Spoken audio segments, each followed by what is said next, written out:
The BumbleKast is for entertainment purposes only. The host's comments and opinions, and those of their guests, are wholly their own and do not represent that of any other entity. Content is provided as is, with no guarantees of accuracy or timeliness. Unauthorized redistribution or editing of the BumbleKast in whole or in part is strictly prohibited.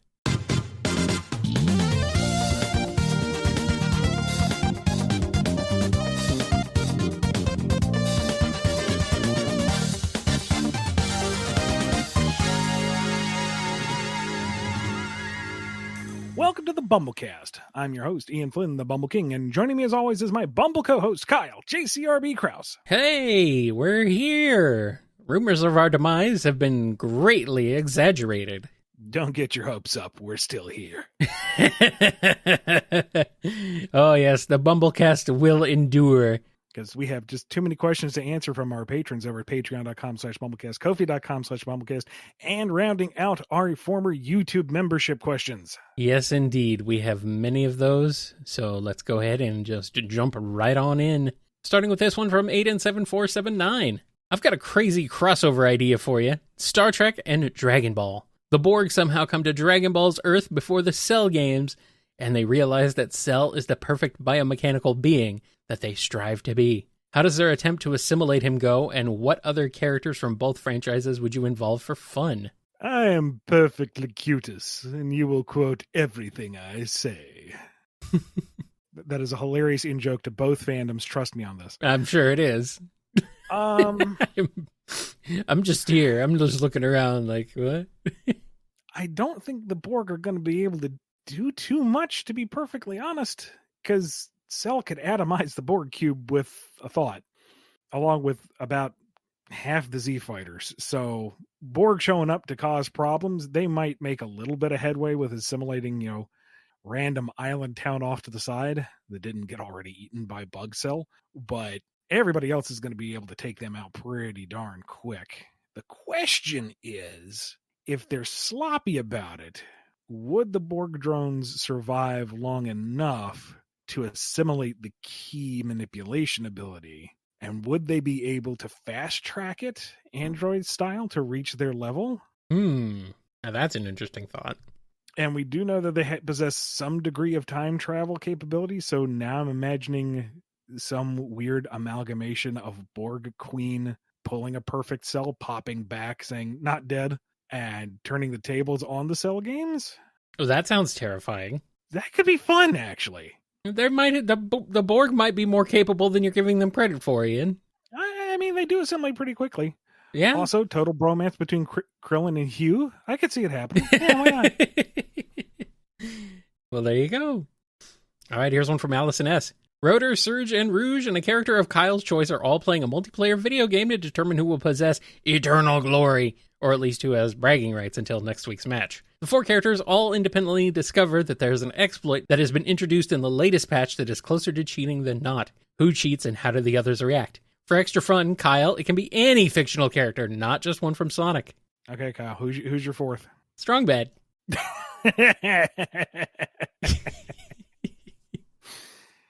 Well, I think we know where that exploit came from. Yep. Yes, we do. The cheat, you have to do me a solid. Use your, programming skizzles. The kids still say skizzles, right? I'm hip. I am on to it. Yes. Let's see. Surge will absolutely use it and gloat about it. Strong Bad will use it and totally pretend he doesn't know it's there. It's just his pure skill. Yeah. Rouge will absolutely use it and be much more cunning about it. And then all three of them are put out because Rotor somehow managed to figure out how to patch it on the fly while playing the game. Yes. He did a micro patch that on the server side from the client. It's like, how did you do that? How the crap did you do that? You saw the controller in your hand. Rotor's like, nothing personal, kid. 180 no scope. We're playing Monopoly, man. I mean, there is being able to program an entire game. Sure, it's a game of Pong, but still using a Super Nintendo controller with Super Mario World. Input the certain amount of inputs in the correct order, and you will have a playable Pong game. It's like, I don't know how they did it. I don't know who figured that out, but Now that's Programmers just are a how Rotor completely fixed it. different breed. What's that? Programmers are a completely different breed. Oh yeah, absolutely. As our It must be speedrunners. nice to be able to think logically and orderly like that. We could be living the dream, Ian. Instead, we're here, answering this question from Alphamon or Yukin. What if Eclipse the Darkling ended up losing his memory after crash landing on Angel Island? With only the Dark Arms for company, would he still have an instinctive need to destroy everything? How would his encounter with Knuckles, Relic, and Team Dark go? From what little we've been given on the Black Arms, it does seem to be an inherent trait that they want to cause destruction, but Eclipse is kind of specially mixed for what he is. Yes, I'm referring to Eclipse as if he were a cocktail. Yeah. And, so I imagine he would have a greater desire to understand his circumstances before laying waste to everything. And Knuckles, for his part, may not immediately recognize him as Black Arms because he's Knuckles. He can be a little slow on the uptake. He can be a little trusting sometimes. We know this. This is what we love about him. Yep. He still wouldn't welcome this weird thing on his island because, it's his island. Get off. But there might be not an immediate escalation of violence. Depends on how quickly Relic gets involved and if she's willing to, promote the idea of peace. And also depends on how quickly Team Dark would get involved, because then it would just be eliminate the threat and quite possibly identifying Eclipse for his own benefit of what he is. And he goes, oh yeah, Black Arms, kill you all. It's like, oh well. Andrew D has a question. Just asking for a bit of clarification based on a previous question, but is the Mechasonic from Sonic 2 8-bit simply known as Mechasonic, while the lookalikes from Sonic Mania are called Silver Sonics? As such, was the 8-bit Mechasonic design retcon to be like said lookalikes, or is it still supposed to have its original armless design with a chest claw, while the lookalikes don't? I don't know. And that's not just a cop-out answer, is it? You don't actually know? No, I don't know. Okay. Well, Arc Beetle has a question. A former Sonic writer said, quote, "The one story I couldn't tell was Sally losing her virginity to Jeffrey. If the story hadn't been rejected, how do you think it would affect the Archie book? What would you have done about it when you started writing the book? Anything else you want to say on the subject?" I'm just so happy we don't live in that timeline. I think standards and practices at the time and probably a lot of parental complaints would have probably sunk the book. Well, I mean, you would think common sense and general good taste wouldn't let you go in that direction, but... Well, considering who we're talking about. I mean, given some of the other questionable character interactions that were used and then pretty much never referenced again, that would probably be the route to take, because something that heinous you cannot gently retcon it or explain it away or address it. It's a vile idea, and had it come to pass, it probably would be something just I wouldn't ever go back to. Quietly sweep that under the rug forever, never to be brought up again. One more reason to embrace the post-Genesis wave is like, that didn't happen. Yeah. Cosmic reset button. Of course, it didn't happen anyway, so... Uh-huh. All right. Well, here's one from Camo. Why does Sonic during the Metal Virus get upset at Metal Sonic and consider him a, quote, one-note jerk, unquote? It's Sonic's fault for letting him go free. He allowed Metal Sonic to make his own choices. Just because they're not the ones he wanted doesn't give him the right to be upset. Also, don't say he's under a lot of stress. Sonic doesn't go out of character when stressed, as seen in the storybook games and even Frontiers. He gave him a chance to do good or do his own thing. Metal Sonic went back to being just straight up evil. That's not a matter of not complying with Sonic's desires. It's being evil. It's not Sonic's fault. Metal Sonic desired to continue his evil ways. Don't victim blame Sonic for doing the good thing. Metal Sonic is at fault and is the bad guy. That's the point. Sonic's not upset. He's just disappointed. Chaos Sonic 1 asks, an unusual shipping pairing is Sonic X Orcas. According to Azuka, in a random search, the Orcas go after Sonic because they love him. Now, you can either have fun with this or give a serious answer on this. Is it true, and why do the Orcas love Sonic? Everybody loves Sonic. Except for Shadow. Wait, no, hold on. It's not hard to understand. And personally, I think the context of all those near misses in Sonic Adventure and not so near misses in 06 that I had are all the funnier for it. Yes. Not, oh no, imminent death, but oh no, imminent death by Snoo Snoo. They just want attention. They just want attention. Comic the Hedgehog has a question. A special delivery arrives at the Bumble compound. A very generous fan has gifted both of you all the gifts listed in the last verse of the 12 Days of Christmas. What will you do with him? Return to sender is not an option. I'm going to have a heck of a Yule barbecue. Yeah, that's a lot of birds. Not sure what we're going to do with all that personnel, but, we got a lot of fried bird to go around, so at least they'll be fed. Yep, delicious roasted birds, barbecued birds, fried birds. Sounds delicious. And we have 5 golden rings on the 5th day, so 6, 7, 8, 9, 10, 11, 12. That gives us 5 extra hits. That's 8 rounds of 5 rings.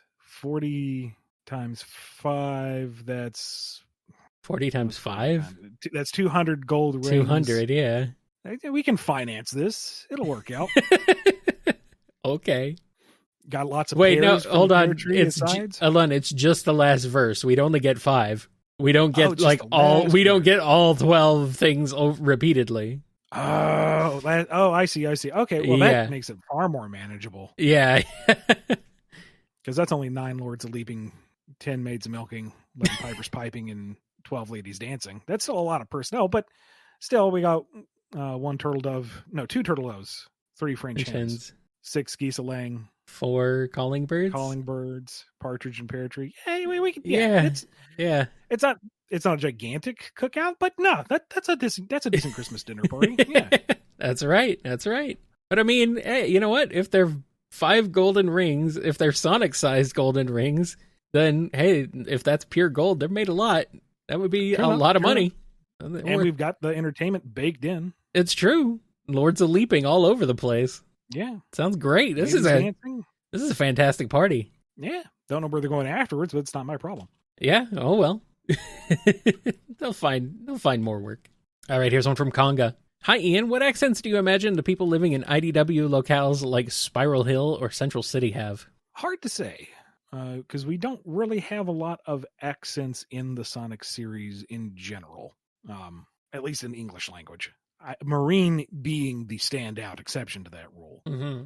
But somewhere as big and as populous as Central City, I would imagine it would be analogous to a large urban area like anywhere else in the world and would have a fair variety of accents. That would make sense. Corville has a question. I really enjoyed Nagus' character and an eccentric personality in Archie. That said, if he was hypothetically brought into the games as a completely new villain, what do you imagine he could be like? Perhaps a magical foil for Eggman or the main antagonist of the Freedom Fighters? We've touched on this before, and I feel like I can make a decent case of making him into a Zeddy. Yep. Turn that in sideways, call him not Zagus, take the electromagnetic manipulation powers that the Zeddy have, and instead of using them on robots, he uses that for your neurochemical electrical symbols, and that gives him the mind control from Sat AM, and yeah, he had a little bit in the Archie books. Yeah. I think it could work. Yep. I would like to see this idea. Maybe someday it could happen. Crispy Midget 69 has a question. I always thought that Surge would fall for that antagonizing trick Sonic always does to Shadow to do something he's uncomfortable with. So my question is, how would an adventure with the 2 hedgehogs and the Tenrec go with that idea in mind? Funnier if you play it more like a Boom episode. Well, yeah. Where they're all going on this extended camping trip, and Shadow and Surge cannot figure out why they keep agreeing to this, and it's just this running bet Sonic has with Tails to see how far he can push them just with the reverse psychology. Well, I don't know why this has to be a Boom episode. I mean, it could still happen. Boom gives you a little more leeway. I guess. All right, Dawson the Dachshund has a question. One of the Sonic takeovers referenced passing wind. So farting is canon, because that's exactly how that works, right? Which Sonic characters do you think blast the most chassis? Sorry, Ian had to do it before Sega told me to stop. I could still tell you to stop. We don't have to have a third party come into this. Will we, though? We're not telling them to stop because we put this question on the episode. Just a reminder that the Twitter takeovers are not canon, they are for funsies. Likewise, the BumbleKast is not canon and not an official representation of anything, ever, Sega or otherwise. But if you have to make me answer this, I think it's pretty clear Ruff is canonically the one who's going to do it the most. With that said, yes. Which is to say, it is not canonical. Dude, why do you people do this to me? Have fun clipping that one out and posting it around, kids. DDRMM has a question. It's December, so it's mistletoe time again. How do the duos of Night and Dawn handle finding themselves under one this holiday season? Night thinks he's being clever because he put it in the one doorway they both have to pass through. And Dawn is finding every excuse not to go through that door, just to spite him. Not because he wants to avoid him. I mean, he'll give in eventually and surprise him by it. But it's just to turn the game around on his partner. Yeah. Digimon11 asks, you've already been asked how Sonic would go up against Bowser and his forces, so how would Mario fare up against Eggman and his army? Absolutely terrifying. Which is which? Which is who's terrifying in this way? Oh, Mario. One Mario? Army. Well, not yeah. Even power-ups. Like, he's bouncing off Badniks left, right, and center. I don't think he touches the ground by the time he reaches Eggman. We're talking like speed run, something about styled absolute terror. Just parkour everywhere. I mean, it's not really all that different from Sonic, to be fair. And you know what? We'll give him one power-up. He bounces all his way up onto the Eggmobile, and Eggman is cringing because, small man's in front of me. What are you going to do? And Mario just kind of smiles and whips Cappy onto his head. Oh, no. All right, everybody, retreat! And thus Mario stops the invasion. Oh, no. Oh, darn. Let's hope he give him the giant cat bell. And we'd have a Mario versus giant mecha fight, sorry. Or a Mario versus giant kaiju god fight. Or a giant cat Eggman. There we go. That would be pretty funny. Neko Eggman go neon. You just had to go there, didn't you? I thought you said we didn't have to go there, and there you go. I'm going in a completely innocent direction, sir. Okay, if you say so. Speaking of directions, we're going in the direction of a break. And then we'll be back with more right here on the BumbleKast.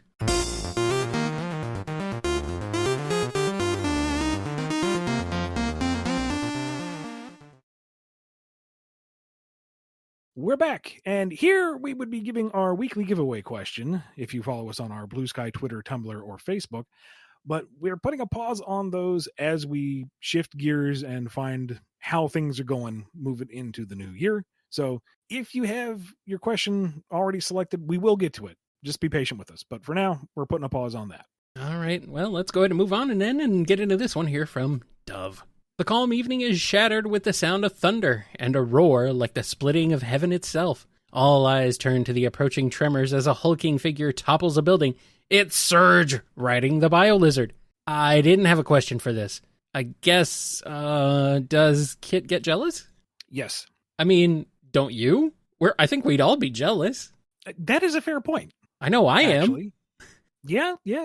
So, I imagine Kit's off in the corner going, if you wanted a giant kaiju, I could just make tendrils. I didn't have to get the lizard. Rude.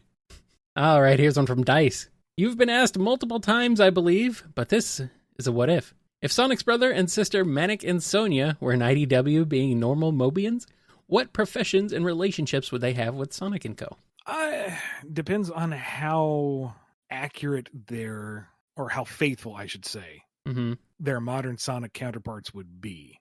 Because the whole point was that they were separated at birth and they grew up very different lives. Sonia being nobility and Manic being street thief. So I would imagine, hypothetically speaking, you could follow similar routes. That Sonia grew up in high society, and we do know that there's still some kind of nobility out there because we have a Princess Elise, so maybe there are royal families out there somewhere still. And Manic can still grow up, with a group of thieves. We know there are thievery peoples out there, and I don't see why we need to reinvent the wheel too much with them in that regard.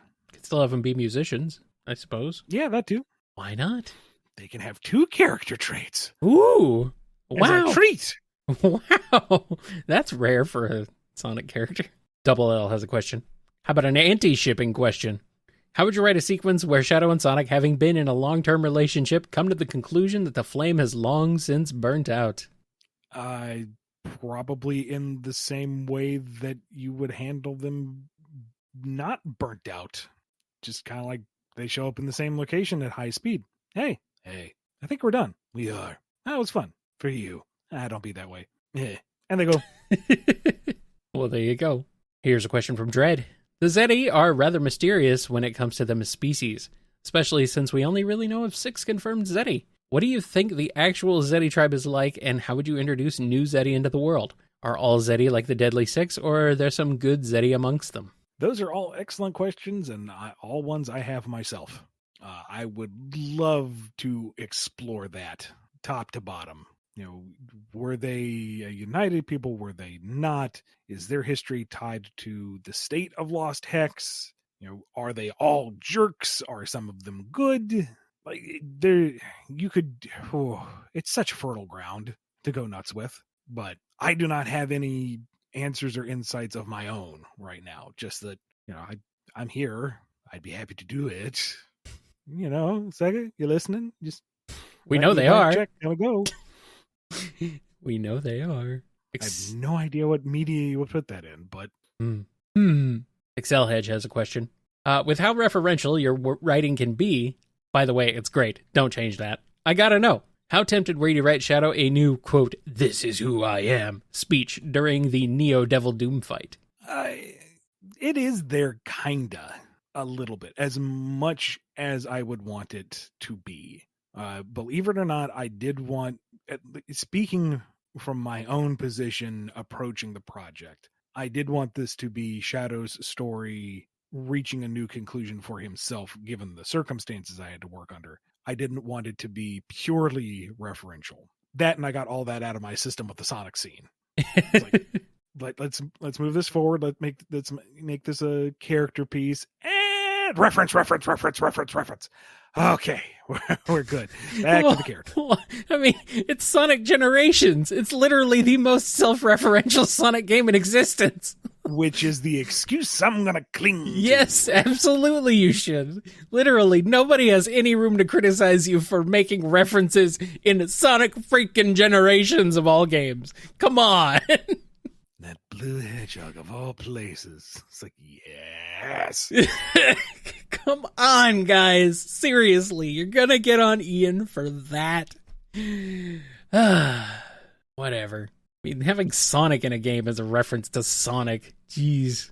Exadel has a question. This one's a boosted question on Twitter from CAD Productions, aka the dude making that super sick Sonic vs. Goku comic. They ask, the form that Shadow takes with the gold super aura in the end of Shadow Generations, is that some kind of form that utilizes his Chaos Emerald, like a Chaos Boost or pseudo super form? Or is it something else entirely related to the Doom powers going full tilt? I'm not 100% sure myself, because the script goes in, but then that goes through the producer and the director and visual designer and all the other folks, and they come to the final visual and storytelling decisions. So I would be interested in knowing the full thinking behind that myself, because I am not the game designer. I'm just part of a much larger process. This one is from FMS Draws. In the past, you've gone over about Light making Robot Master merchandise. Which of the Robot Masters own the biggest collection of merch, and why is it one of the Wily numbers? Skullman has an entire collection. It's just for research. he's looking for vulnerabilities. Of course. Yeah, that's it. You didn't see me playing with my dolls. Look, he's got the skull shield, right? He's defensive in mind. Yeah, makes sense. And by being more proactive, by understanding his enemies, it makes total sense. And Wily's like, I understand that. My question is, why is your collection bigger than mine? Because you keep breaking yours, Doc.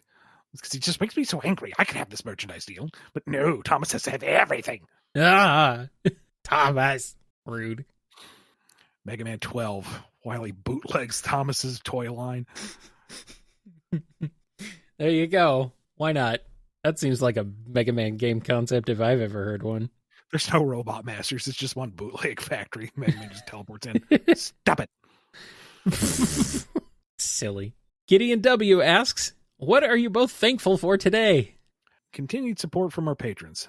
I'm just glad to be here. I know it's a little schmaltzy, but I am, given the response we've had since recent announcements, the outpouring of support is of all kinds is just really humbling. I appreciate you guys. So thank you very much. Yes, I agree 100%. It has been amazing. I'm even thankful for the farting questions. You think those are going to ever stop, Ian? I don't think so. Well, I mean, I've noted how much I dislike going in that direction. So yes, we will have one at least once a week now. Yes. Yes. And they won't be Sonic related, so they can still get by. Oh, goody. Godzilla has a question. So I was wondering, by the end of the pre-reboot, just how much organic tissue was left of Dimitri? Just his brain, right? I mean, he's just a floating head in an orb. Like, I almost feel at that point in the story, he would almost be considered more of an AI or Robian rather than a cyborg. I don't know for sure. I was working under the assumption that it was still his brain in there, and that was about it, which, depending on how deep you want to get in the possible philosophies of the Dark Legion, he was, near perfection. But I don't think he saw it that way. That was one of the things I wish I had had more time to get into was at least in my mind, I don't think Dimitri was wholesale on board with the Dark Legion fetishism. Like what we saw of him, he wanted to protect his people, he wanted to protect his homeland, and he was kind of ego driven. Yeah. But that's about it. The whole techno focus was kind of started under his son, and that was a knee-jerk reaction to the knee-jerk reaction by society. And then generations of seclusion later, it went from we want to hold on to our toaster ovens to I am one with my toaster oven. I am the toaster oven. Post Interjack massive de-aging, he had to be turned into a cyborg just to survive. I don't think he really had a say in the matter, and it's the Dark Legion. They're like, we'll save our God, and he wakes up going, oh, why? So I think, in my mind at least, he was kind of riding the high of, hey, I have an entire cult of personality literally built for me. Mm-hmm. I can make a change with this, so fine, I will go with it. And then as he degraded further and further to the point where he was a head in a bubble, he was like, maybe this has gotten out of hand. What with the fact I have no hands? Yeah. All right, here's one from Hearts 13.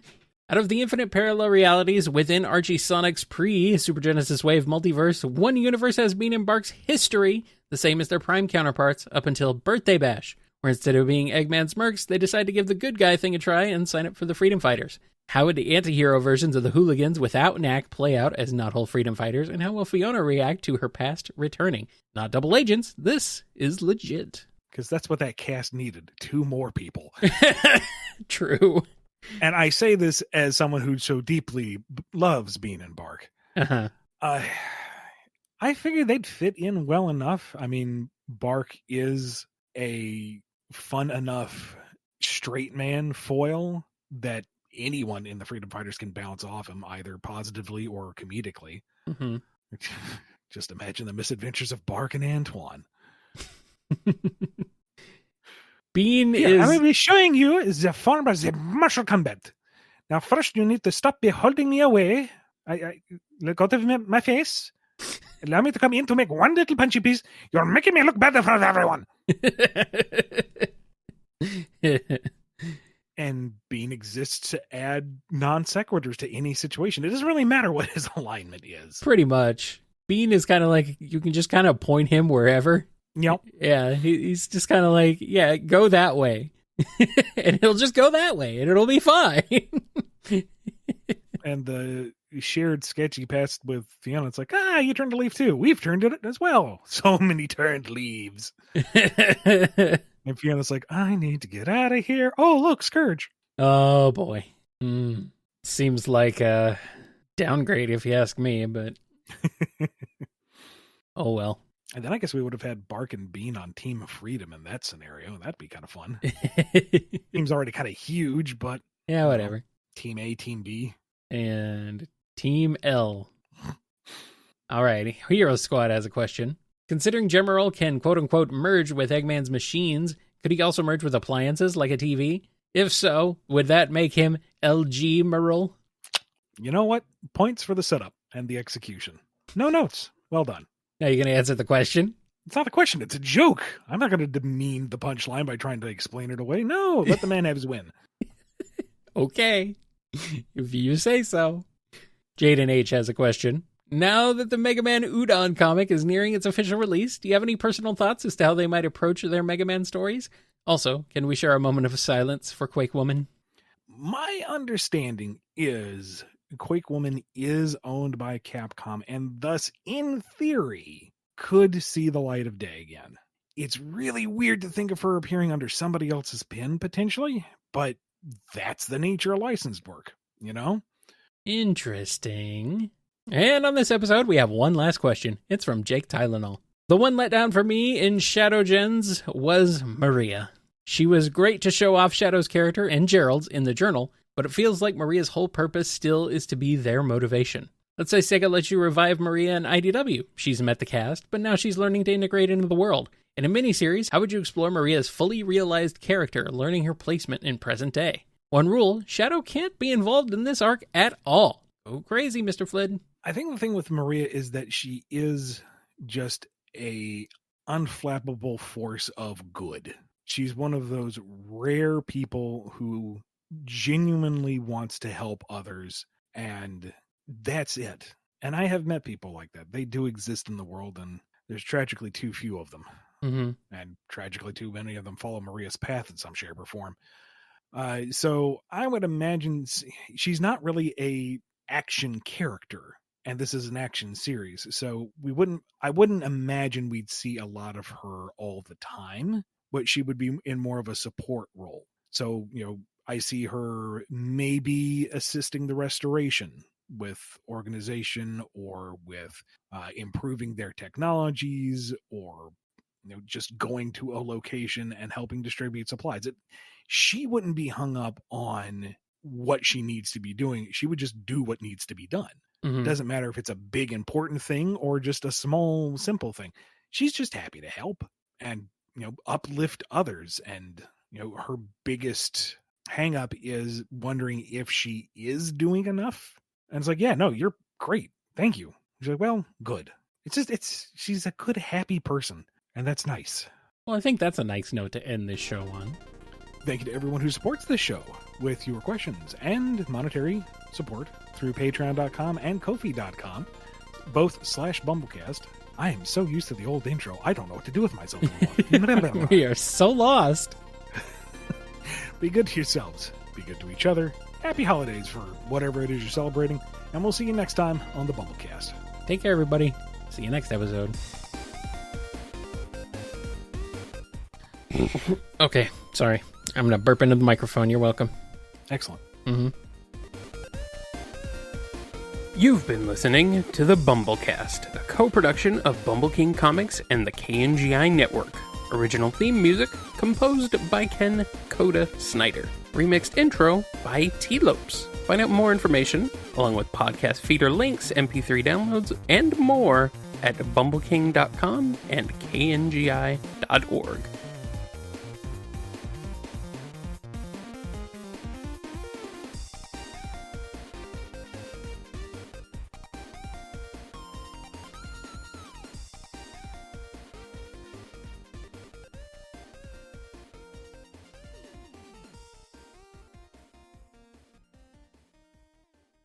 Just saying horrible things I would about be more concerned, but that's kind of just this job. So. We're saying horrible things about you. Again, par for the course. Probably not as horrible as you've said to yourself about yourself, but we're trying. I'm kidding. I appreciate the effort. Okay, good. I'm glad you appreciate the effort that we're putting in here. Anyway, how are you? I'm tired. Yeah, I know that. I don't know what hour it was. I don't think it was daylight out yet. Yeah. And Midna goes to the litter box. Oh, no. And Malikata, who so desperately wants to be her friend, goes to see her in the litter box. Aw. Get out of here. I'm trying to take a shit. It's pitch black. Oh. Midna is trapped inside the litter box with her most hated nemesis standing outside going, "Hello." Aw. You know how in the Looney Tunes the Tasmanian Devil isn't really drawn? He's just this flurry of limbs and motion. Yeah. That was Midna. Aw. Yeah. And, so she's screaming in panic, and that causes Molly to freak out. Yeah. But she still wants to play, so she's chasing her. So we're both kind of scrambling out of bed, getting tangled in the sheets, trying to stop cats from potentially eating each other, and also inspecting what may have been thrown from said litter box. And mercifully, nothing was thrown. Especially not any cats. Yeah, no, it was clean all around. So, well, that's good. Okay, but that's a whole lot of going from 0 to 60 at 2 a.m. Oh, poor Midna. And then Midna at around 4 is like, you know what? I'm hungry. Feed me. No, it's 4 a.m. You're traumatized. I will go dance around in Aaliyah's jewelry. No, stop. I demand food. So you get her kibble out, and she has special, elder kibble. But the others want to be fed, obviously. Well, they hear the kibble, so, we want to be fed too. We want her kibble. Totally. Get their kibble, lock off her room so she can have her kibble, go back to bed. And it's still easier than having children. I mean, yes. Absolutely. Yeah. Yeah. Anyway. Still annoying, though.